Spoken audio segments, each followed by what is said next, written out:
All right. So there was a lot of issues happening with drop frames, a lot of issues with this video as a whole. We're going to continue trying to live stream it. Hopefully, it works to some degree. But if it doesn't, I'm recording this as of now, and I'll post this video up onto YouTube later on. And so, what we're talking about this week, we're going to be talking about some of the mythological creatures in Genesis. This probably is just going to be a conversation between me and Lionel, and it'll be a lot of fun because I think a lot of it will be me probing him to see how much he knows about the lore we made in this game of ours. Uh, I feel like I'm in an exam. Yeah. Well, isn't every live stream kind of like this, where I just Oh, ask you a bunch of questions? It's a lot of interviewing you, seeing how much you know about the game. So let's talk about some of the mythological creatures. I think the category kind of breaks into. I want to say there's a fourth group here. So we have one group of creatures that are established creature types that we've put our own spin on them. Then there is brand new creature types that we've made. Then we have some catch-all creatures. Like we have catch-all abilities for spells and techniques. We also have catch-all creatures, creature types. And then we also have not directly namespace creatures, but the idea of like this is a particular type of creature from a given lore that we've brought into our game and tried to pay respects to as much as we can. So let's talk about some of these creatures that we put our own twists on. Why don't you talk a little bit about Nagas? Nagas are, I think, a bit of a pet project of yours in this game. Yeah, so Nagas in the realm of Genesis comes from the Hindu, Hindu No, mythology. not Hindu.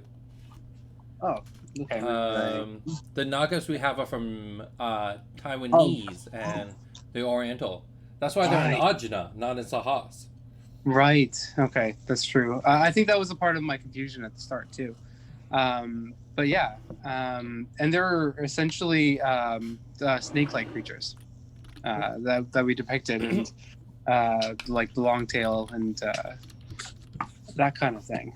Yeah, but so Nagas that we normally see in video games, how would you describe? What's the big difference between those and the ones we use? Yeah, well, the ones that I'm the most familiar with are the ones from my time when I was playing World of Warcraft. There were more humanoid versions of them. They still had the snake-like tails, but their upper bodies were more humanoid, and like, they had like defined faces and arms and could wield weapons. And they're a lot less serpent-like than the ones in the original lore. I'll actually bring this on top of us because on our screen we actually have a Naga here. So when looking at this Naga, I have Draconius Naga up on the screen. The thing to kind of note is that in the Taiwanese culture or the mythology over there, one, we didn't want to bring in the European definition of the Naga. So a lot of Nagas you see in video games are from European lore. I know that because it also shows up in Dracula a lot. The Medusa is a Naga, right? In her own sense, Medusa is a Naga. Yeah, I just got the notification that OBS disconnected and is reconnecting. Yeah, it doesn't. Yeah, the stream's kind of dead right now. Well, interrupted right now. Yeah, let's see if it can come back online. But yeah, so in European mythology, you have the upper half is a body of a human, and the lower half is the body of a snake. But in this Oriental Taiwanese type of culture, Nagas are more sea creatures. And part of the reason we wanted to do that is we wanted to explore the non-European mythologies a lot more when it comes to different creature types. And so that's some of that. I mean, how much of that did you know? Did you personally know about why we chose the Nagas that we chose? Personally, I didn't actually totally understand the original intention for it. Yeah. But I knew that we wanted that, or that your choice to choose Naga came from the fact that we wanted to show that lore Yeah. and show how it was originally portrayed. Yeah. So yeah, and for a while it took me some time to get my head around it, because like I was used to the European version of it, as are most people, because that's what in most popular cultures. Yeah. But yeah. And that's kind of the big part of it, is that most games focus on the European lore when it comes to the way they portray creatures. When we look at things like vampires, Mm-hmm. witches, nagas, or zombies and skeletons, Mm-hmm. everyone kind of leans upon the European, and in a lot of spaces the American Hollywood interpretation of how those creatures look like. So Mm-hmm. And it's when designing Genesis, you know this, is that we looked a lot more at um, the African lore, the Egyptian lore, Indian lores, and the Oriental lores. So yeah. when wanting to bring a Naga into the game, we can't just bring in a Naga the way you would anywhere else. Um, Yep. Even when it came to something like bringing in the jinns, jinns were like when you think of jinns, you think of genies, you think of something like Aladdin, or you think of the interpretations of jinns from Supernatural. Um, those are all European reinterpretations of the jinn. Do you know where the jinn actually comes from? The jinn originally came from the Hindu mythology, Nope, correct? nope, nope. It comes from the Quran. Oh, okay. Yep. Okay. So Interesting. the Quran sees it's really interesting when you dig into the lore of it, because the Quran kind of splits the viewpoints of people are broken down into, how do you explain it? There are three types of creatures that are in the world. You have humans, jinns, and angels. And angels are created from Allah and are divine beings. And jinns are created through evil. And Shaitan, Satan, is a jinn, an angel that turned into a jinn. Jinns are Huh. people who have strayed away from God. So the one interpretation, and this is the one that I like a lot, is that when humans were brought religion and were told that there was a God, some of them decided to believe in God and became righteous and became humans. And Mhm. those who turned their back away from God became jinns. And And they that's, essentially became the humans became our predecessors, our yeah, ancestors. yeah. Mhm. So The the people original. who passed down religion to Judaism, to Christianity, and to Islam, this line of the Abrahamic religions, those are, the humans, the people who seek righteous attributes, and then those who strayed away became jinns, and that's why I like the whole entire genie in a bottle type of thing. It came from Yeah. Arabian Nights. It doesn't come from the actual mythology of Right. jinns. So That makes sense. that's a whole other thing. So we have some Islamic mythology when we talk about the jinns. We have some of the Taiwanese mythology when we talk about Nagas. We Hmm. have the Egyptian mythology when we talk about Sphinx. Thanks. Did Yeah. you design any of the Sphinx? I don't believe any of the Sphinx were mine. Yeah, No, I know. I never got a chance to delve into that. Yeah, I know. Carl ended up designing Stone Protector of Nye, and it Hmm. was a complete joke, which was just, how do we bring the TARDIS into Genesis? Yeah, And it was a lot of fun. I think we did a pretty good job at that. It's definitely one of the more powerful 5G summons out there. For sure. Yeah. And then Vadhe Sphinx. Um, Hmm. it's on the lower end, but it's one of those creatures you actually see again in Weighted Net as a little like nod towards what it is.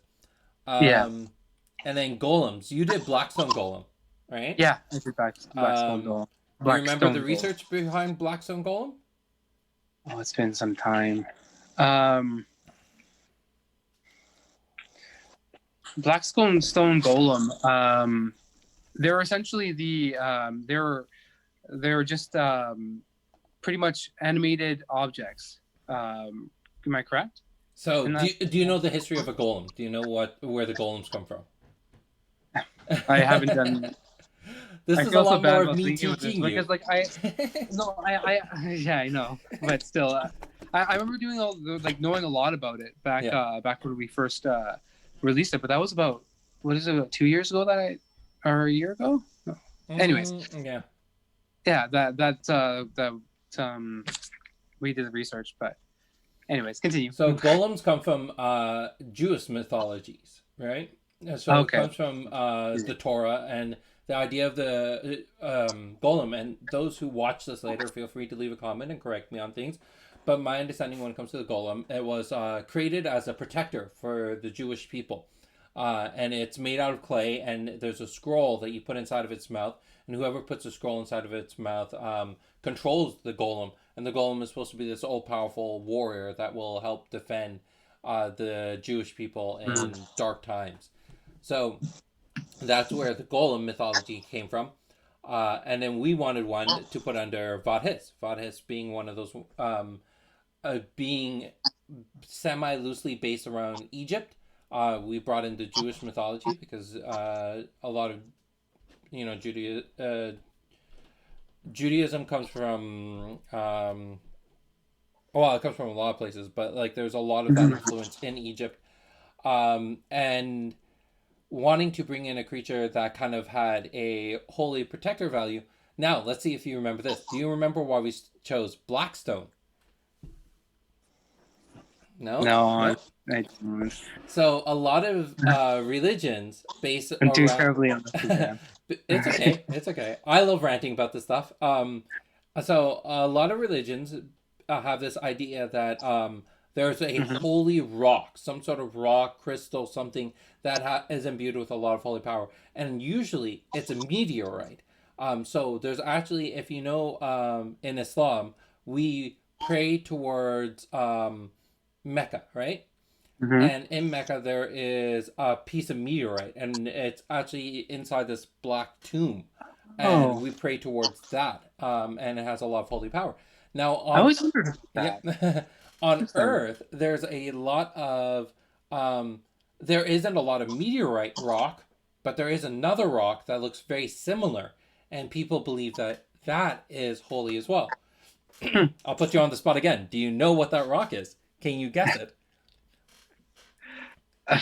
Nope. No, unfortunately. It's onyx. Onyx is a black stone. Huh. And a lot of people attribute a lot of holy or divine or protective power to onyx. So onyx is a black stone imbued with a lot of power, and then you have a black stone golem. That's awesome. That's cool. I actually don't even remember you going through that entire lore with me back when it was created. No, that's a thing. All right, and then we can dig into some of these you definitely know about because we've talked about them a lot. But there are two creature types that in most games people love. People love seeing these creatures in every game. And they're the angels and the dragons. Yeah. People love their angels and dragons. Giant winged creatures. They just look awesome everywhere. Yeah. So do you want to talk a little bit about your perspective on dragons in Genesis? Do you know the lore behind the dragons in Genesis? The lore behind the dragons in Genesis. Well, they weren't. They're more. They're a lot more rare of creature. Okay, you go ahead and talk about this because my information is not very good right now. All right, so you're gonna play the role of audience in this recording, and ask me questions of things. So let's talk about the dragons. The dragons in Genesis are. You're right. They were very rare. Basically, when the universe was first created, there were 5 ancient creatures: Balaam, Thymos, Axon, Chaos, and Phage. Right. Yeah. And each one, the 5 of them came together to create one perfect world, which they called Jalara.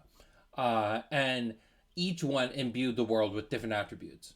And not to spoil too much for future, people who read the story in the future, but each one imbued the world with different attributes. And one of them decided, I'm going to imbue the world with dragons because he wanted to create creatures that were closer to his image of who he was.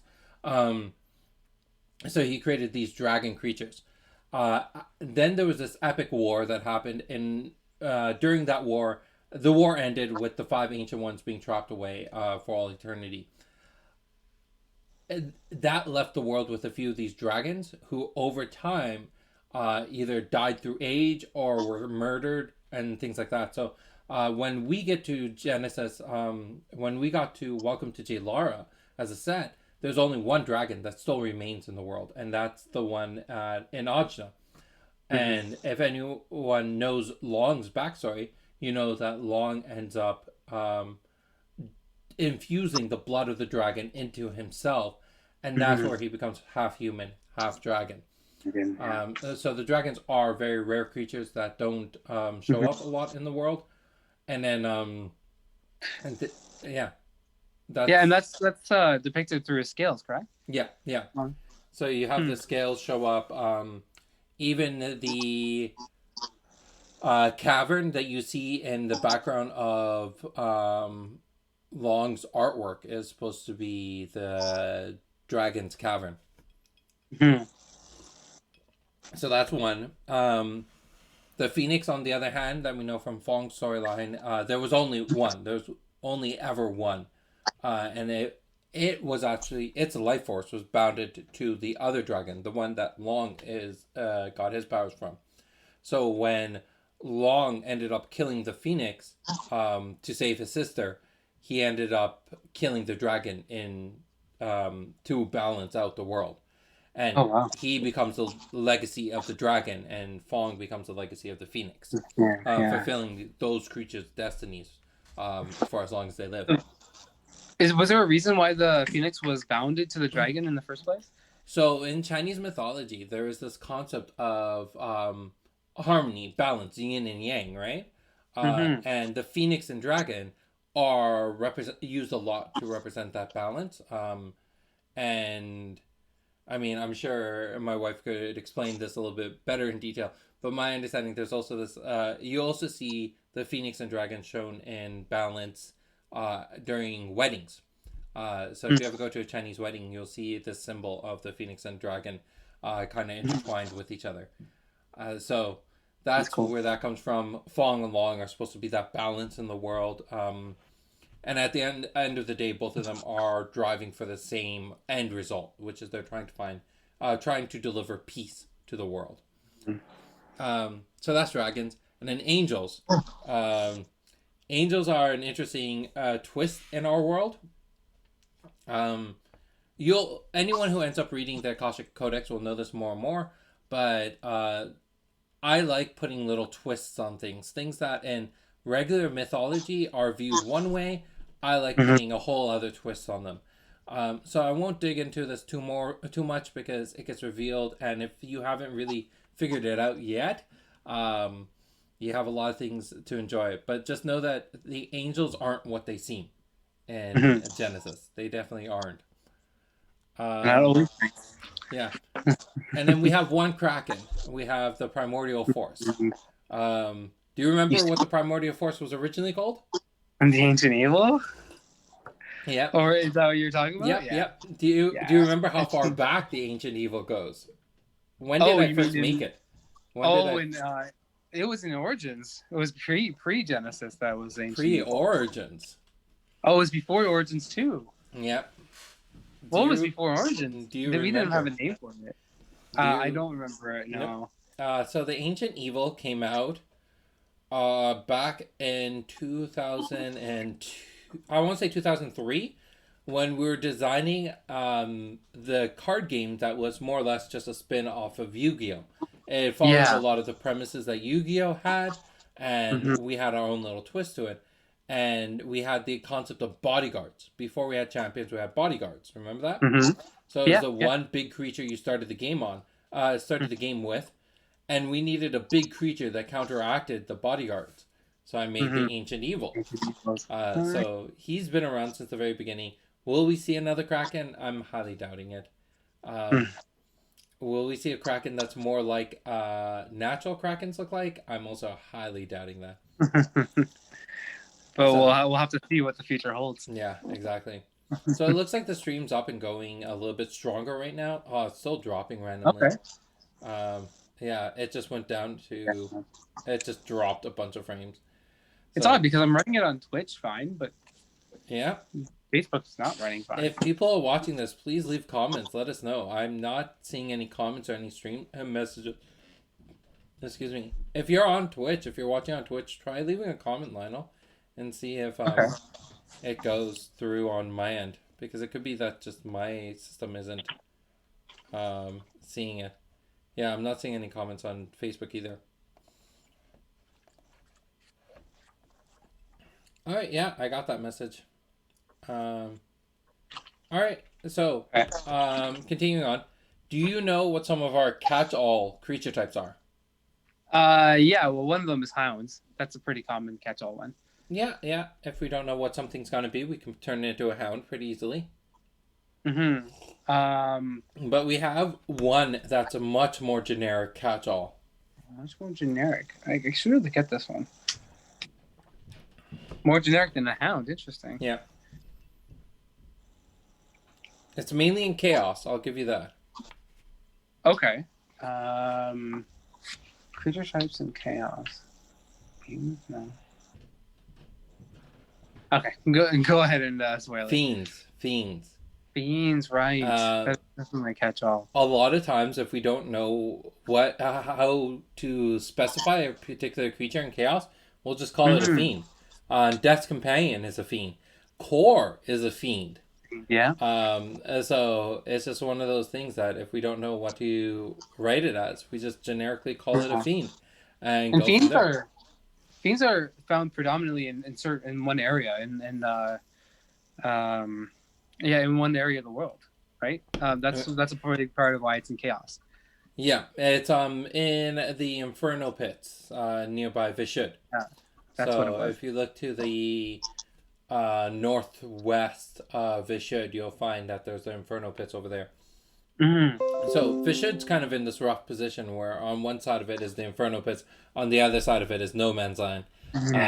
And it's out of resources, so Vishud's not a fun place to live in right now. Yeah. And then we have one creature type that is semi made up. It's to turn it into a creature type is definitely my own thing, but it isn't a brand new thing altogether. So you know what that is? Okay, sorry about that. I actually had some issues with my on my phone. Could you just repeat the question? Oh, so we have one creature type that is actually unique to the game, but at the same time isn't a completely unique thing. So yeah, you know what that is? It hit you? Of course, the Recce, of course. The Recce, the creature type that you made. So do you know what a Recce is, or what the Recce is? Yeah, so from what I understand, Recces are just creatures that were complete energy of one type. So, for instance, Chrono Walker is a creature made of time energy, a Recce made of time energy. And what was the other one? Golem. Golem, yes. Golem was a creature made of thought energy. So they don't necessarily have a complete corporeal form. Yeah. That's why they're kind of, you see a lot of swirls and elements into the art of the creatures. But yeah, those are mainly what I understand Recces are. Yeah. So do you know what Recces are in the real world? I actually didn't know that they were a real thing. I thought that they were completely your IP. Nope. So I have the Wikipedia entry right in front of me. Okay. So Recce is a Japanese form of alternative medicine called energy healing. Recce practitioners use a technique called palm healing or hands-on healing, through which a universal energy is said to be transferred through the palms of the practitioner to the patient in order to encourage emotional or physical healing. So that's crazy. What Recce, that's where the idea originally came from, was this healing energy.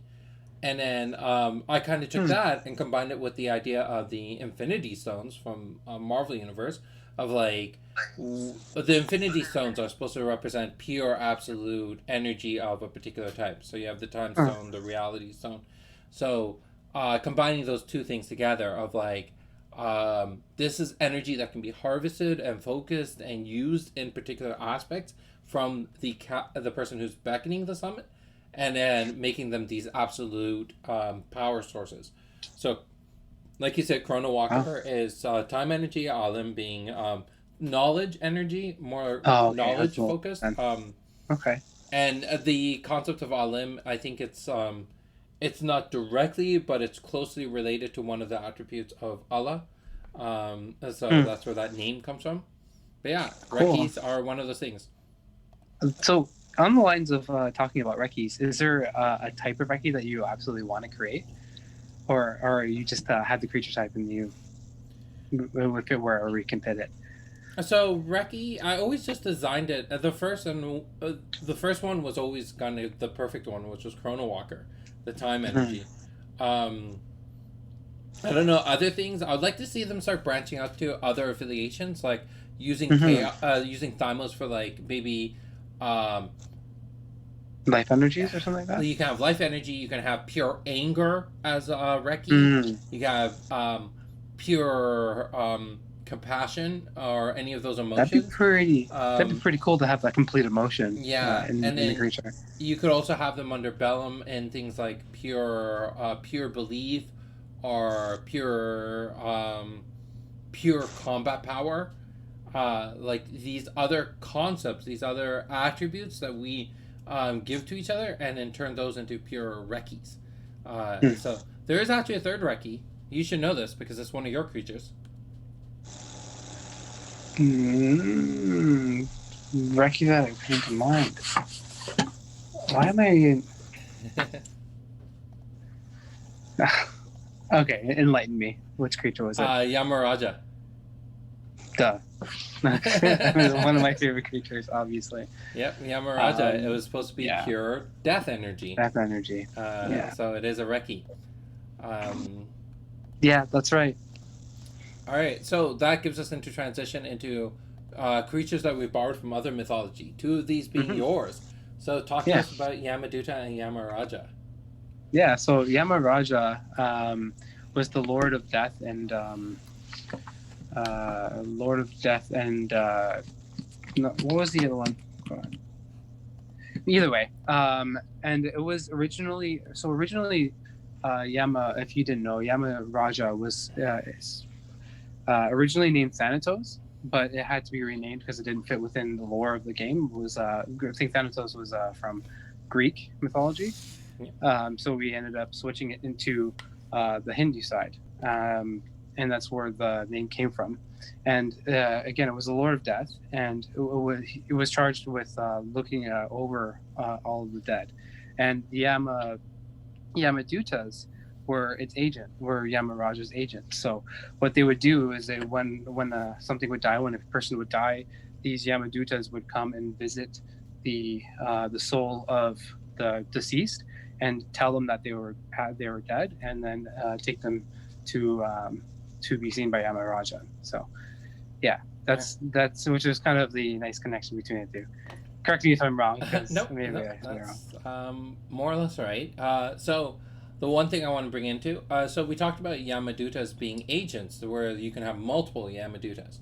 Mm-hmm. But how does this play into the fact that is there only one Yamaraja in mythology? How does that work into our philosophy of summons in Genesis? Yeah. So, correct me if I'm mistaken, but from what I understand, there is only one Yamaraja in the lore of Hinduism. Is that correct? That's From what I'm what you seeing know? here. I have the Wikipedia Yeah. open just to make sure what we say is correct. Yeah. It looks That's like good. it was a single entity. So, talk Mm-hmm. like how do you feel about the fact that we put Yamaraja into the game when we made such big complaints about Sky being a named creature, and then we put in Yamaraja, who's also now a named creature. Yeah. So with the introduction of Yamaraja, the I believe I remember having a conversation, and then it was a conflicted point back at that point too, but we ended up deciding to put it in. Maybe you could help me out a little bit on this. For me, I feel like it would, like, very specific positions, like whenever you deal with more ancient type creatures like the ancient evil or the Yamaraja in this scenario, um, there can be creative decisions made to put those kind of one-offs in. But I don't know. Maybe you can elaborate on that. I think, yeah, that's part of it. Like when you're creating your own world, at times you want to be bounded to particular rules, and other times you don't, and you want creative liberty. In our world, the Yamaraja could be seen as a single entity, but in another world, there could be several of them, or like it's kind of like the way we see death in some Yeah. mythologies. Death is looked at as a single grim reaper type of character. And Mm-hmm. other lores, other mythologies, you look at reapers as an entire race of creatures. And in this way, we can see them in Mm-hmm. the same regards, where in our world, there may only need to be one Yamaraja to deal with what's happening in our universe, our world. Yeah, But exactly. in the universe of Jalara, there could be several of them, and each one is Mm-hmm. there's just so much chaos or so much death, or for one reason or another, there needs to be an not an army of them, but a plethora of them. Yeah. And then the other thing that comes to mind is, how does the beckoning mechanic work in Genesis? Well, the idea is, and you can take this directly from the way you play the game. For someone to beckon a creature, they need to think of the creature. So they have the thought of that creature in their hand. You need to think of the Mm-hmm. creature, and then you need to expend some of your aura to take your thought and turn it into reality. But I can think of the same thing over and over and over again. That's why you can have multiple Jalarian hounds, because you've only seen it once, but that thought lingers on, and you can constantly think about it and bring up Yeah. more and more. And it's the same thing we saw as Zambar Dragon. The world as we know it in Genesis right now has been void of dragons. Like all dragons have died, but yet we can beckon Zambar dragons. Why is that? Well, that's because someone has seen a dragon, or a champion has seen a dragon, and that memory of how the dragon looks like has carried on in his thoughts. Hey, we lost your video. Oh, hold on one second. um, but the thought of that dragon has carried on, and for that reason, they're now able to bring out more dragons. They're able to continue that thought process and Mm-hmm. conjure up their own vision of what a dragon looks like. So even Mm-hmm. the dragon we have that long tailed may not look like a Zamber dragon, because Zamber dragons have four arms, but it's just the Mm-hmm. idea that you just need to think of it once.